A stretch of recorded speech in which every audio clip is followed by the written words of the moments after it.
കോതമംഗലം കോട്ടപ്പടിയിൽ കാട്ടാന ശല്യം രൂക്ഷമാവുകയാണ്. പ്ലാമുടി, കൂവക്കണ്ടം, ചേനിക്കുഴി, വടക്കുംഭാഗം, വാവേലി പ്രദേശങ്ങളിൽ കാർഷിക വിളകൾക്ക് കനത്ത നാശനഷ്ടമാണ് വരുത്തിയത്. ഏറ്റവും പ്രശ്നക്കാരൻ മുറിവാലൻ കൊമ്പനാണ്. പടക്കം പൊട്ടിച്ചാൽ പോലും ഈ ആന പിന്തിരിയാത്തത് നാട്ടുകാരെയും വനപാലകരെയും കുഴപ്പിക്കുന്നുണ്ട്. 2 ദിവസം മുൻപ് പ്ലാമുടി ഭാഗത്ത് വീടുകൾക്ക് സമീപം വരെ ആനകൾ എത്തിയിരുന്നു.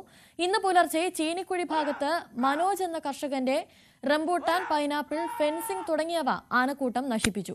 വൈദ്യുതി കമ്പിയിലേക്ക് കൂറ്റൻ പനമരങ്ങൾ മുറിച്ചിട്ട് ലൈനുകൾ തകർത്തതിനാൽ വൈദ്യുതി തടസ്സവും ഉണ്ടായിട്ടുണ്ട്.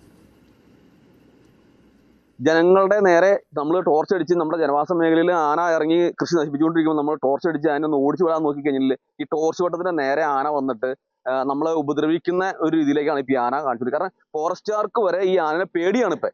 അപ്പൊ അങ്ങനെ അത്രയ്ക്കും പ്രശ്നക്കാരനായ ആനേനെ ഈ നാട്ടിൽ നിന്ന് ജനങ്ങൾക്ക് ജീവന് ഭീഷണിയാവാ, ആരെങ്കിലും ആന കൊല്ലുന്നതിന് മുമ്പായിട്ട് അധികാരികൾ ഇടപെട്ട് ഈ സാധനത്തിന് ഇവിടെ നിന്ന് മാറ്റണം എന്നുള്ളതാണ് ഞങ്ങളുടെ എല്ലാവരുടെയും, ഈ നാട്ടിലെ എല്ലാവരുടെയും ആഗ്രഹം. അതാണ്. അതിനു വേണ്ടിയിട്ട് എന്തെങ്കിലും ചെയ്തു തന്നെ.